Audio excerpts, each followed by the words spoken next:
how to delete a single chat on DeepSeek. Hey everyone, welcome back to the channel.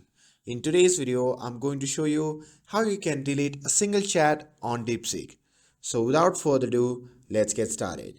So first thing first, open the DeepSeek app on your device and make sure that you are logged in to your account. And once you have opened the app, simply tap on the two dash icon shown in the top left corner of your screen and a pop-up menu will appear. In that menu, you can see your chat history listed over there. Now, if you want to delete a single chat from this history, you simply have to find the chat that you want to delete. And once you have located that, simply tap and hold on it. And after that, a pop-up menu will appear. From that menu, you simply have to tap on the option labeled delete.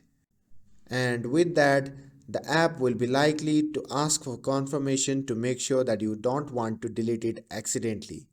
So if you want to delete, simply tap on delete, and just like that, you have successfully deleted a single chat in the DeepSeek app. And that's it. And with this, if you found this video helpful, then don't forget to like, share and subscribe to get updated for more videos. Thanks for watching and I'll see you in the next video.